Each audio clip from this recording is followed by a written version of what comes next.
तो स्वागत है फिर से हमारे इस यूट्यूब चैनल एग्जाम स्टडी में, ठीक है। और ये तो हम हमारा जो एडिटोरिया का जो एनसीईआरटी का हम लोग शोर्ट चला कर लेकर आ रहे थे, ठीक है।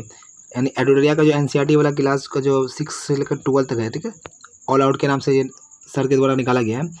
इसका पार्ट 2 वीडियो, ठीक है। हम लोग हिस्ट्री स्टार्ट किए थे, ठीक है। ये हर एक जो है सब्जेक्ट वाइज लेके आएंगे, ठीक है, और उसमें भी क्लास वाइज, ठीक है।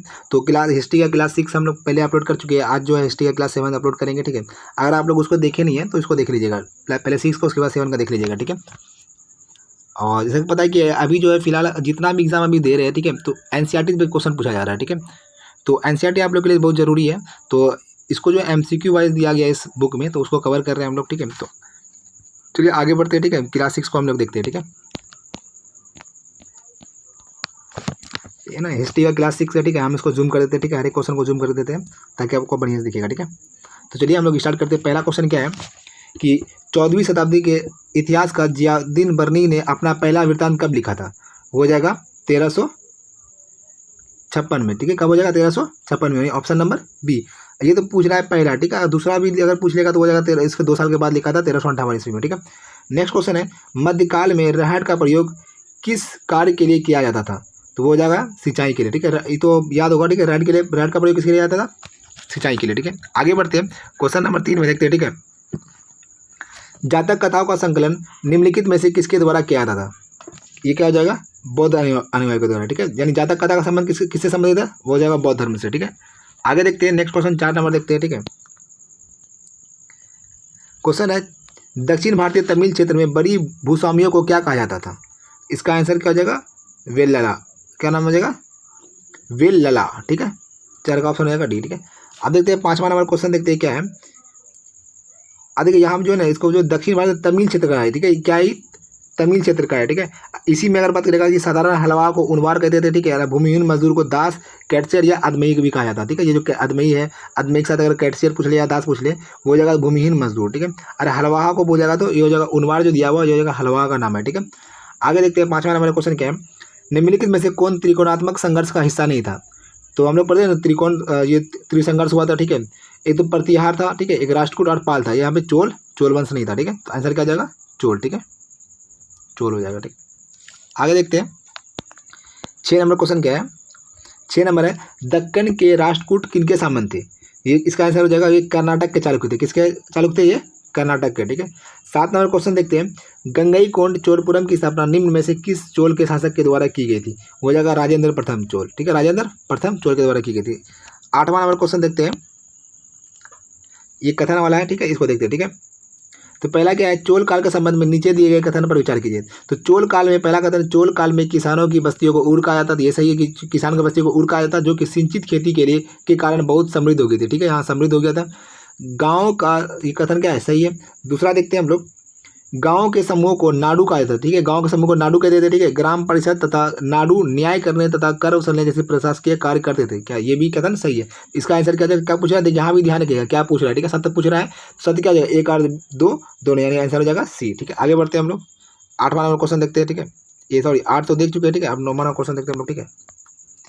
9th नंबर क्वेश्चन क्या है, हाँ, ये पूछ रहा है कि पल्लवों के काल में नगरम जो है किसे कहा जाता था? हो जाएगा व्यापारिकों के संगठन को क्या कहते थे हम लोग? नगरम कहते थे, ठीक है। यानी पल्लवों के काल में नगरम किसे कहा जाता था? व्यापारिकों के संगठन को, ठीक है।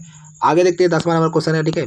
ये क्या पूछ रहे हैं, पुरातात्विक स्रोतों के संबंध में निम्नलिखित में से कौन सी चीज़ें शामिल थी? यानी पूछ रहा है कि पुरातत्व जो सामान होता था, ठीक है, पुरातत्व पुरानी वस्तु होते थे, उसमें कौन कौन शामिल है, ठीक है। तो पहले देख लेंगे, पहला क्या है? अभिलेख, हाँ अभिलेख शामिल होता था। दूसरा मिट्टी के बर्तन, ये भी शामिल होता था। तीसरा जानवर के हड्डी, ये भी पुरातत्व के अंतर्गत आता है। चौथा धातु भी पुरातत्व के अंतर्गत आता है, ठीक है। 5वां क्या गया? औजार जो है, औजार भी इसके अंतर्गत आता है। आभूषण भी इसके अंतर्गत आता है, ठीक है। तो ये इसका आंसर क्या हो जाएगा? 1 2 3 4 5 6 सभी इसमें है, यहाँ सी में, ठीक है। आंसर क्या हो जाएगा? सी, ठीक है। देखिए इसमें जो कोई पुस्तक है ना, तो अगर कुछ लिखा हुआ है तो पुस्तक नहीं आता इसके अंदर, ठीक है। अभिलेख वगैरह अगर आ जाएगा, लेकिन पुस्तक पूछेगा तो नहीं आएगा, ठीक है। आगे बढ़ते हैं 11वां नंबर क्वेश्चन देखते हैं, ठीक है। 11 नंबर क्वेश्चन की मुगलों की जागीर दिल्ली सुल्तानों में से किसके बराबर है? तो हो जाएगा इक्ता के बराबर। किसके बराबर हो जाएगा? इक्ता के बराबर। 12 नंबर क्वेश्चन है, मध्यकाल में रानी दिद्दा किस क्षेत्र की शासिका थी? रानी दिद्दा का संबंध किससे है? हो जाएगा कश्मीर से। क्या आ जाएगा? कश्मीर से। आगे बढ़ते हैं 13 नंबर क्वेश्चन देखते हैं, ठीक है। 13 नंबर है, दिल्ली सल्तनत में कृषि पर लगने वाला कर को क्या कहा जाता था? तो क्या कहा जाएगा उसका? खराज। किसको क्या कहते थे? खराज कहते थे। ठीक है, आगे बढ़ते हैं, 14 नंबर क्वेश्चन देखते हैं हम लोग। ठीक है, दिल्ली सल्तनत पर सबसे अधिक मंगोलों का आक्रमण किसके शासनकाल में हुआ था? ये हो जाएगा अलाउद्दीन खिलजी और मोहम्मद बिन तुगलक के समय में। ठीक है, इन दोनों के समय क्या हुआ था कि मंगोलों का आक्रमण सर्वाधिक हुआ था। ठीक है, आगे देखते हैं कि 15 नंबर क्वेश्चन क्या है। सूर्यवंश ने दिल्ली पर कितने वर्षों तक शासन किया? तो सूर्यवंश ने कितना वर्ष? 15 वर्ष। ठीक है, कितना वर्ष? 15 वर्ष। पूछिएगा कि सूर्यवंश का संस्थापक कौन था? तो वो हो जाएगा शेरशाह सूरी।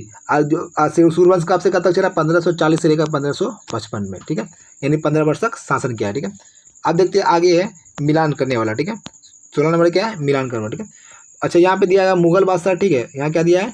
मुगल बादशाह और उसका वर्ष, यानी शासन कब से कब तक रहा। ठीक है, इसको जो है ना अगर याद कर लीजिएगा या तो इसका स्क्रीनशॉट लेकर रख लीजिएगा। ठीक है, जो फारुखसियर है, ठीक है, जो फारुखसियर का जो कार्यकाल था वो हो जाएगा 1713 से लेकर 19 तक। ठीक है, कब तक होगा? फारुखसियर का 1713 से 19, यानी एक का क्या हो जाएगा? 2। ठीक है, उसके बाद क्या आ जाएगा? आलमगीर द्वितीय। आलमगीर द्वितीय का हो जाएगा 1754 से लेकर 1759। ठीक है, 1754 से लेकर 59। ठीक है, बी का क्या हो जाएगा? 3।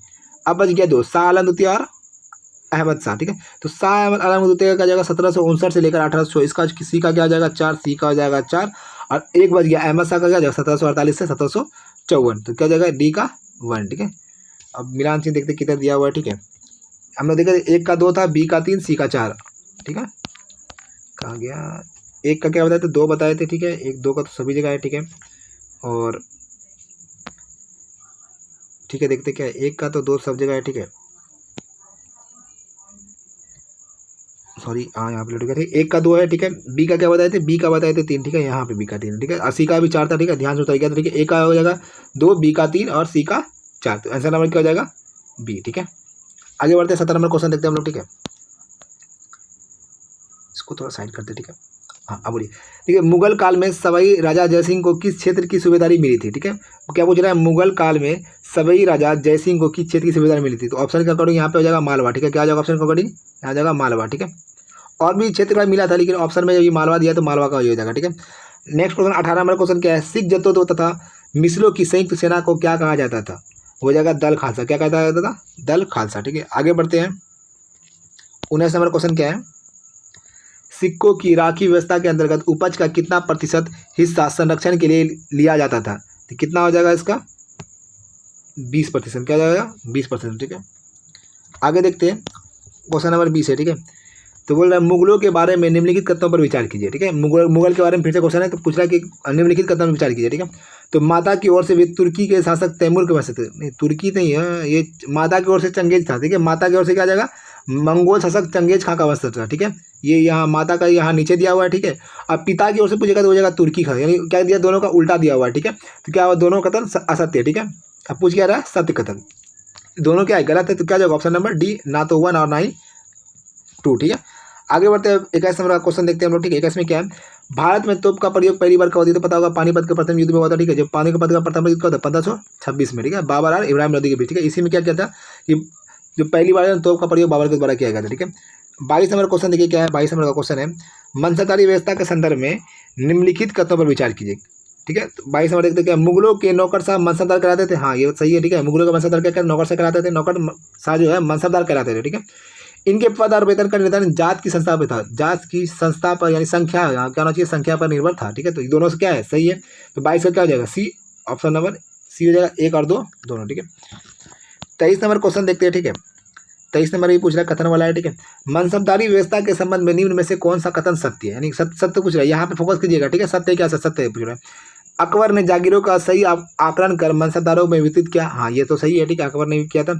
औरंगजेब के शासनकाल में मनसबदारों की संख्या में अत्यधिक वृद्धि हुई। ये भी कथन क्या है? सही है। औरंगजेब के समय में क्या था? मनसबदारों की संख्या में अत्यधिक वृद्धि हुई थी। ठीक है, तो 23 का ऑप्शन क्या जाएगा? सी, 1 और 2 दोनों। ठीक है, आगे बढ़ते हैं, 24 नंबर क्वेश्चन देखते हैं। ठीक है, मुगलों की राजस्व प्राप्त करने की व्यवस्था को क्या कहा जाता था? तो ये हो जाएगा जब्त। क्या कहलाता था? जब्त, ऑप्शन नंबर बी। अकबरनामा किसने लिखा था? तो अकबरनामा तो पता होगा अबुल फजल ने। किसने लिखा था? अबुल फजल ने। ठीक है, आगे बढ़ते हैं हम लोग, 26 नंबर क्वेश्चन देखते हैं। 26 नंबर क्वेश्चन देखते हैं। ठीक है, 26 नंबर क्वेश्चन क्या है? अकबर ने बंगाल को किस वर्ष जीता था? ठीक है, यहाँ पे बंगाल के बारे में पूछा है। ठीक है, बिहार का लगा के मत आ जाइएगा। ठीक है, अकबर ने बंगाल को कब जीता? तो हो जाएगा 1586 ईस्वी में। ठीक है, 27 नंबर क्वेश्चन क्या है? 13वीं तथा 14वीं शताब्दी के समय में खोखर जनजाति किस क्षेत्र से संबंधित है? वो जगह पंजाब से। कहाँ से संबंधित है? वो जगह पंजाब से। ठीक है, आगे बढ़ते हैं। 28 नंबर क्वेश्चन देखते हैं। अकबर के प्रसिद्ध सेनापति राजा मानसिंह ने 1591 में किस जनजाति के लोगों पर हमला किया था? क्या जाएगा इसका? चेरों पे। ठीक है, अकबर का जो सेनापति राजा मानसिंह था 1591 में, वो चेरो जनजाति पर आक्रमण किया था। ठीक है, आगे बढ़ते हैं। 29 नंबर का क्वेश्चन देखते हैं हम लोग। ठीक है, ये फिर से कथन वाला क्वेश्चन आ गया है। मध्यकाल में जातियों की संख्या बढ़ने का क्या कारण था? ठीक है, तो जनजातियों और अन्य सामाजिक समूहों की जाति व्यवस्था में शामिल होना। क्या ये? एक मिनट, क्या पूछ रहा है? ठीक है, मध्यकाल में जाति पूछ रहा है। ठीक है, जातियों की संख्या बढ़ने का कारण है। तो अच्छा, कारण ये पूछ रहा है कि क्या कारण था जाति की संख्या बढ़ने का। ठीक है, तो पहला क्या हो जाएगा? जनजातियों और अन्य सामाजिक समूहों के जाति व्यवस्था में शामिल होने का। हाँ, जब शामिल होगा क्या होगा? संख्या बढ़ेगा, ये तो सही है। दूसरा क्या है कि विशेषज्ञता प्राप्त शिल्पियों, सुनार, लोहार, बरई तथा राजमिस्त्री को जातियों के रूप में मान्यता दी गई थी। ये भी क्या है? ये भी मान्यता देगा, क्या जाएगा? संख्या बढ़ जाएगा। ठीक है, तीसरा क्या है कि ब्राह्मणों द्वारा नई जातियों के उद्भव का विरोध। देखिए, अगर विरोध करता है क्या होता है? ये संख्या बढ़ता नहीं, यार इसका मतलब विरोध नहीं किया गया। क्या कहते हैं? प्रोत्साहन किया गया, या तो विरोध तो नहीं किया गया होगा। ठीक है, तो ये क्या आ जाएगा? गलत। ठीक है, देखिए कभी कभी कुछ समझ के हम लोग क्वेश्चन सॉल्व कर सकते हैं। ठीक है, तो 1 और 2 किसमें? 1 और 2 सी में। ठीक है, ऑप्शन नंबर क्या जाएगा? 29 का सी आंसर सही है। ठीक है, आगे बढ़ते हैं। 30 नंबर का क्वेश्चन देखते हैं हम लोग। ठीक है, 1565 में आसिफ खान द्वारा गढ़कटंगा पर आक्रमण का सामना किया गया था। तो किसके समय में, किसके द्वारा किसने किया था? ये जगह रानी दुर्गावती ने। किसने किया था? रानी दुर्गावती ने। आगे बढ़ते हम लोग 31 नंबर क्वेश्चन देखते हैं। ठीक है, 31 में पूछ रहा है कि दक्षिण भारतीय भक्ति संतों के बारे में सत्य कथन कौन का चयन कीजिए। नैनार सब संत। हाँ, नैनार के सब संत, ये सही है जगह। अलवार वैष्णव संत, ये भी सही है। अलवार कहते हैं, वैष्णव संत। ये संत केवल अस्पृश्य समझे जाने वाले पुलिया तथा पन्नाड़ जातियों को लिखते हैं। ठीक है, ये संत जहाँ भी केवल आएगा ना, थोड़ा सा कन्फ्यूजन आ जाएगा। ठीक है, ये संत केवल अस्पृश्य समझे जाने वाले पुलिया तथा पनार को नहीं थे। ठीक है, केवल अस्पृश्य नहीं होगा, क्या जाएगा? सभी अस्पृश्य समझे जाने वाले पुलिया थे। ठीक है, पुलिया आता था पनार के रूप में। 3 तो गलत हो जाएगा। ठीक है, तो ऑप्शन नंबर 1 और 2 किसमें? 1 में। ठीक है, क्या जाएगा? ऑप्शन नंबर 1 और 2 दोनों सही है। ठीक है, नेक्स्ट क्वेश्चन है 32 नंबर का क्वेश्चन देखते हैं क्या है 32 नंबर में। ठीक है, निम्नलिखित कथनों पर विचार कीजिए। क्या है? पुहार पांड्यों का बंदरगाह था।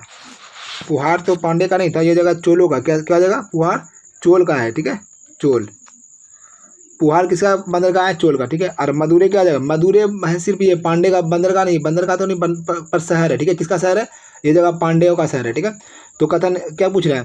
दोनों गलत दिया हुआ है। पूछ क्या रहा है? नीचे देखिए, कुछ सही पूछ रहा है, यानी ना ही दोनों ऊपर में से कोई सही नहीं है। क्या ऊपर में से कोई भी सही नहीं है? Option number D. ठीक है, आगे बढ़ते हैं। 33 नंबर क्वेश्चन देखते हैं हम लोग। ठीक है, 33 नंबर क्वेश्चन है। ठीक है, दार्शनिक शंकर के बारे में निम्नलिखित कथनों पर विचार कीजिए। ठीक है, दार्शनिक शंकर के बारे में बात कर रहा है। ठीक है, तो शंकर का जन्म 8वीं शताब्दी में तमिलनाडु में हुआ था। तमिलनाडु में तो नहीं हुआ था, इसका केरल में हुआ था। कहाँ जन्म हुआ था इनका? केरल में हुआ। ठीक है, ध्यान रखिएगा कि शंकर का जन्म क्या 8वीं शताब्दी में केरल में था। यहाँ पे तो कथन पे बात करेगा। ठीक है, ये तो गलत हो जाएगा। ठीक है, देखते वे अद्वैतवाद के समर्थक थे। हाँ, अद्वैतवाद के समर्थक थे, ये सही है। ठीक है, उन्होंने जगत को मिथ्या का या माया का, ये भी सही है। और मोक्ष प्राप्ति के लिए ज्ञान के मार्ग को अपनाने का उपदेश दिया, ये भी सही है। तो गलत पूछ रहा है कि सही पूछ रहा है? गलत तो पूछ रहा होगा, तो ये है। ठीक है, बाकी आगे शायद तो कथन वाला होगा शायद, देखते इसको। ठीक है, हाँ, तो सभी सत्य कथन का चयन करने बोला। किसका कथन? सत्य। सत्य में कहते हैं 1 गलत है। ठीक है, यानी 2 3 1 तो नहीं होगा, 1 तो नहीं था, क्या 2 3 4 वाला। ठीक है, तो ऑप्शन नंबर हो जाएगा बी। ठीक है, आगे देखते हैं। 34 नंबर देखते हैं। ठीक है, वीर शैव आंदोलन किस क्षेत्र में प्रारंभ हुआ था? वीर शैव आंदोलन किस क्षेत्र में प्रारंभ हुआ था? इसका आंसर क्या जाएगा? कर्नाटक में। क्या, कहाँ स्टार्ट हुआ था? कर्नाटक में। ठीक है, आगे बढ़ देखते हैं हम लोग। ठीक है, क्वेश्चन थोड़ा और जूम कर लेते हैं। ठीक, 35 नंबर क्वेश्चन क्या है कि महात्मा गांधी का प्रिय भजन वैष्णव जन तो तेने कहिए पीर पराई जन रे किसने लिखा था? इसका आंसर हो जाएगा क्या? नरसिंह मेहता ने। ठीक है, option number D, Narsinh Mehta. ठीक है, आगे बढ़ते हैं हम लोग। 36 नंबर क्वेश्चन क्या है? प्रारंभ में नाथ पंथ भारत के किस क्षेत्र में लोकप्रिय हुआ था? नाथ पंथ के बारे में बात करें तो हो जाएगा उत्तरी क्षेत्र में। क्या जाएगा? उत्तरी क्षेत्र। Option number B. मीराबाई किसकी अनुयायी थी? तो पूछेगा मीराबाई किसकी अनुयायी थी? हो जाएगा रविदास का। ठीक है, इसको याद रखिएगा कि मीराबाई किसकी अनुयायी थी? रविदास का। ठीक है, आगे बढ़ते हैं। 38 नंबर है चोल काल में करों के संबंध में निम्नलिखित पर विचार कीजिए। ठीक है, तो क्या बोला? पहला क्या है? वेट्टी। वेट्टी एक प्रकार का ऐसा कर था जिसे नकद में संग्रहित किया जाता है। नकद में संग्रहित नहीं किया था। ठीक है, वेट्टी तो एक प्रकार का कर था, लेकिन नकद के रूप में नहीं। ये दोनों जबरन मजदूरी के रूप में कर लिया जाता, तो उसको बोलते थे वेट्टी। ठीक है, कदमई एक भूरा जैसा होता है। ठीक है, कदमई एक भूरा, तो ये सही है। ठीक है, बाकी ये क्या जाएगा? गलत हो जाएगा। तो ऑप्शन नंबर क्या जाएगा? केवल क्या बोल रहा है? कुल का सही भी सही क्या जाएगा? केवल 2। ठीक है, ऑप्शन नंबर बी। ठीक है, आगे बढ़ते हैं हम लोग। नेक्स्ट क्वेश्चन 39 नंबर क्या है? कबीर का जन्म किस परिवार में हुआ था? ठीक है, तो कबीर का जन्म किस परिवार में हुआ था? हो जाएगा जुल्हा परिवार में। ठीक है, 40 नंबर क्वेश्चन क्या है? लंगर व्यवस्था की शुरुआत किसने की थी? लंगर व्यवस्था शुरू किसने की थी? गुरु नानक ने। किसने की थी? गुरु नानक ने। आगे बढ़ते हैं हम लोग। नेक्स्ट क्वेश्चन है 41 नंबर क्वेश्चन क्या है कि भारत की यात्रा पर आए निम्नलिखित चीनी बौद्ध तीर्थ यात्रियों का कालक्रम के अनुसार सही क्रम। देखिए इसको जो है ना याद रखिएगा, ठीक है। अधिकतर सवाल में इसका जो है ना क्रम पूछा जाता है, ठीक है। तो पहले कौन आया था? हो जाएगा फाहियान, ठीक है। पहले किसमें आ जाएगा? इसिंग नहीं होगा, इसिंग नहीं होगा, ठीक है। पहले कौन आया था? फाहियान आया था, ठीक है। फासियान जो फाहियान आया था, क्या आया? फाहियान, ठीक है। ये जो लगभग है ना लगभग 1600 अभी से लेकर 1600 साल पहले आए थे, ठीक है। उसके बाद की अगर बात करेंगे तो वेनसोंग आए थे। कहाँ जाएगा? फाहियान के बाद वेनसोंग। इसिंग तो नहीं होगा, ठीक है। ये भी खत्म हो गया, ठीक है। ये खत्म, ये खत्म। ऑप्शन नंबर बी सही हो जाएगा, ठीक है। तो एक बार देख लें, फाहियान कब आया था? 1600 वर्ष पहले, ठीक है। अगर बात करेंगे वेनसोंग का तो हो जाएगा 1400 साल पहले। और इसिंग के बारे में बात करेंगे तो ये लगभग 1350 साल पहले आए थे, ठीक है। तो ऑप्शन नंबर क्या आ जाएगा? बी। Option number B. आगे बढ़ते हैं हम लोग, ठीक है। 42 नंबर क्वेश्चन देखते हैं। संगमकालीन व्यापार के संदर्भ में निम्नलिखित कथनों में से कौन सा कथन सही नहीं है, ठीक है। कौन सा? देखिए आप पूछ रहा है सही नहीं है, देखते क्या है। पहला है व्यापारी सामानों को ले जाने के लिए केवल समुद्री मार्ग। देखिए यहाँ पे केवल का जहाँ ही प्रयोग होगा ना वहाँ पे थोड़ा सा रुक जाएगा, ठीक है। क्या केवल समुद्री मार्गों का प्रयोग होता था? नहीं, यहाँ पे समुद्री और सड़क दोनों मार्गों का प्रयोग होता था, ठीक है। तो सही नहीं पूछा, क्या जाएगा? ऑप्शन हमारा ए, मतलब आंसर इसका हो जाएगा, ठीक है। बाकी तीनों को देख लीजिए, बी सी डी में क्या है। दक्षिण भारत सोना, मसाले, खासतौर पर काली मिर्च तथा कीमती पत्थरों के लिए प्रसिद्ध था, ये सही है। दक्षिण भारत के रोम से व्यापार के प्रमाण स्वरूप अनेक रोमन सोने के सिक्के मिले, ये भी सही है, ठीक है। ये दोनों सही है, ठीक है। सही कौन सा नहीं है? ये वाला, ठीक है। तो ऑप्शन नंबर ए हो जाएगा, क्या जाएगा? Option number A. आगे बढ़ते 43 नंबर क्वेश्चन देखते हैं हम लोग, ठीक है। 43 नंबर क्वेश्चन है, ठीक है, ये वाला, ठीक है। क्या पूछ रहा है कि प्रारंभिक मानव निम्न में से किस आधार पर पौधों तथा जानवरों का चयन करते थे? क्या बोल रहा है? प्रारंभिक मानव जो है निम्न में से किस आधार पर पौधों तथा जानवरों का चयन करते थे?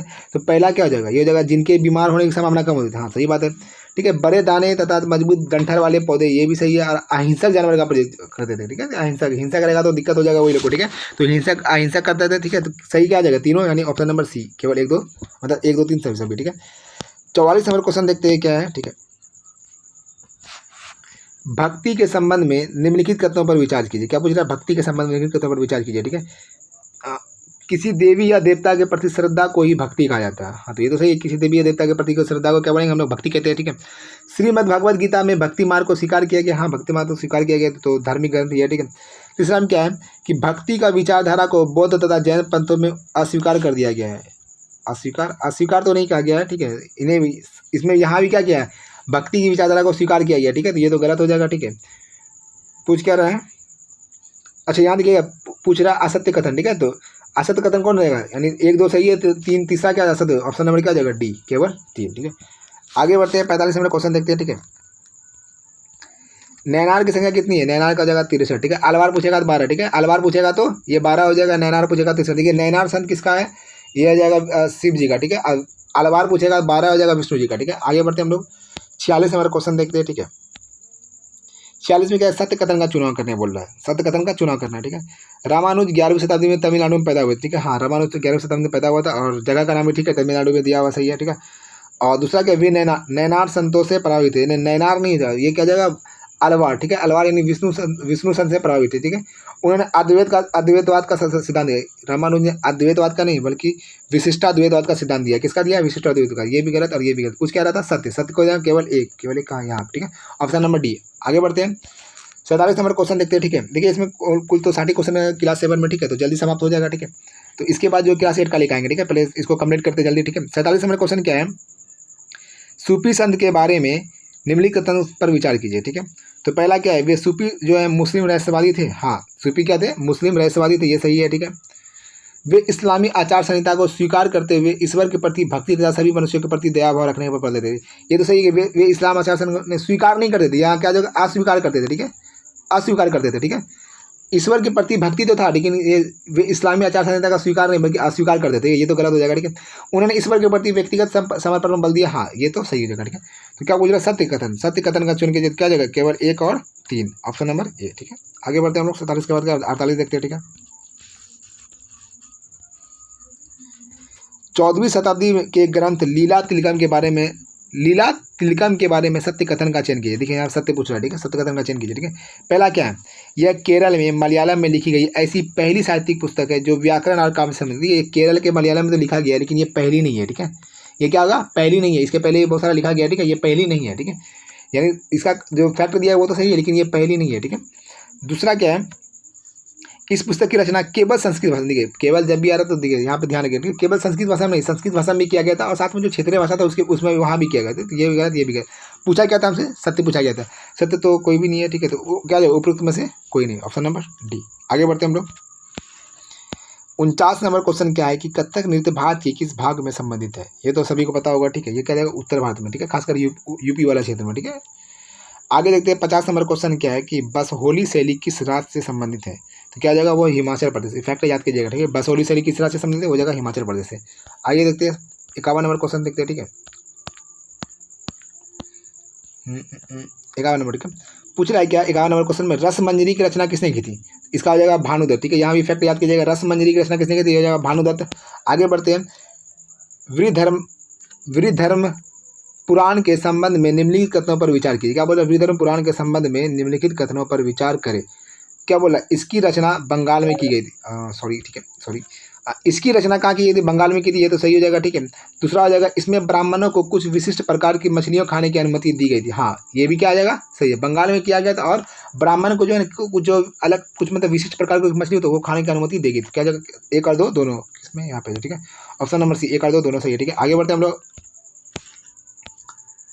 53 नंबर क्वेश्चन देखते हैं कि पूरी उड़ीसा में जगन्नाथ जी का मंदिर किस वंश के शासक ने बनवाया था? ये क्या आ जाएगा? गंग वंश के शासक ने। किसने? गंग वंश के शासक ने। आगे देखते हैं। मणि प्रवालम का शाब्दिक अर्थ क्या होता है? इसका आंसर हो जाएगा हीरा और मूंगा, ठीक है। मणि प्रवालम का अर्थ क्या होता है? हीरा और मूंगा, ठीक है, प्रवालम का अर्थ होता है हीरा और मूंगा। आगे देखते हैं। चारण भाट किसे कहते हैं? ठीक है, 55 नंबर क्वेश्चन क्या है? चारण भाट किसे कहते हैं? तो ये हो जाएगा राजपूतों के सुर गाथाओं के गायकों को क्या कहते हैं हम लोग? चारण भाट कहते हैं, ठीक है। आगे देखते हैं 56 नंबर क्वेश्चन क्या है? दोयाला तथा चौचाला स्थापत्य किस क्षेत्र की विशेषता है? क्या नाम है? दोयाला तथा चौचाला स्थापत्य किस क्षेत्र की विशेषता है? इसका आंसर क्या आ जाएगा? बंगाल का। क्या आ जाएगा? बंगाल का, ठीक है। आगे देखते हैं। अब दे रहा है कथन और कारण के बारे में पूछ रहा है, ठीक है। तो कथन और कारक को दोनों को पहले सही से पढ़ते हैं, ठीक है। कथन क्या है कि राजधानी को राजस्व का समय समय पर भेजा जाना कम हो गया, ठीक है। किसके बारे में बात कर रहा है? ठीक है, देख लेते हैं पहले कथन में कारण देख लेते हैं, ठीक है। गवर्नर या सूबेदारों ने प्रांतों पर अपना नियंत्रण मजबूत कर लिया था। अच्छा, किसी राजधानी के बारे में बात कर रहा है कि राजधानी को धीरे धीरे क्या हो, राजस्व कम समय समय पर भेजा जाना कम हो गया था। कारण क्या बोल रहा है कि गवर्नर जो सूबेदार ने प्रांतों पर अपना नियंत्रण मजबूत कर लिया। तो कारण भी सही है, कथन भी सही है, ठीक है। इसका व्याख्या सही करा, ठीक है, यानी नियंत्रण मजबूत कर लिया इसलिए क्या राजधानी राजा के पास जो जो राजस्व है वो कम जाने लगा, ठीक है। तो क्या जगह इसका आंसर ए और दोनों सही है और इसका सही व्याख्या करता है ऑप्शन नंबर ए, ठीक है। आगे देखते हैं 58 नंबर क्वेश्चन क्या है? जाट राज्य अपने किस राजा के समय शक्तिशाली रूप से उभरा? वो जगह सूरजमल, ठीक है। सूरजमल के समय क्या होता है? जाट राज्य जो है ना बहुत शक्तिशाली रूप में उभर गया था, ठीक है। 59 नंबर क्वेश्चन देखते हैं। अहमद शाह अब्दाली ने 1748 से 1761 के बीच उत्तरी भारत पर कितनी बार आक्रमण किया था? हो जाएगा 5 बार, ठीक है। किसके बारे में बात कर रहे हैं यहाँ पे? अहमद शाह अब्दाली के बारे में, ठीक है। 5 बार उत्तरी भारत पर आक्रमण किया था, ठीक है। अब देखिए आज का लास्ट क्वेश्चन है, ठीक है। तो क्या है? गुरु गोविंद सिंह ने खालसा पंथ की स्थापना कब की थी? यह जाएगा 1699 में, ठीक है। और गुरु गोविंद सिंह जो है सिखों के कितने कितने नंबर के गुरु थे, ठीक है। इनका जन्म कहाँ हुआ था ये आप कमेंट करके बताइएगा, ठीक है। ये हम पहले क्वेश्चन करवा चुके हैं, ठीक है। ये देखिए आज जो है ना क्लास 7 का जो हिस्ट्री था इसमें 60 क्वेश्चन था तो वो हम करवा दिए, ठीक है। अब जो नेक्स्ट वीडियो आएगा क्लास 8 9 के लिए आएगा, फिर 10 11 12 के लिए, ठीक है। ये पूरा खत्म हो जाएगा, उसके बाद नेक्स्ट टॉपिक के लिए लेकर आएंगे, ठीक है। और साथ में जो है जीके जीएस मस्ती का जो हैंड रिटन क्लास नोट्स है वो भी कवर कर दिए, पॉलिटी का कवर हो रहा है, ठीक है। और इसके बाद जो बिहार स्पेशल आएगा, ठीक है। उसके बाद जो बीच में जो है ना एक जो PYQ वाला जो बुक होता है ना, जैसे कि बिहार का जितना भी एग्जाम हुआ है उसका भी क्वेश्चन लेके आएंगे, ठीक है। अगर आप लोग कोई भी एग्जाम का तैयारी है हाल फिलहाल में है तो एक बार उसको आप रैपिड रिवीजन के रूप में देख सकते हैं, ठीक है। बाकी वीडियो कैसा लगा, ठीक है, वो कमेंट करके बता दीजिएगा। अगर पसंद आएगा तो वीडियो को लाइक कर दीजिएगा। बाकी मिलते चलिए नई वीडियो में, ठीक है।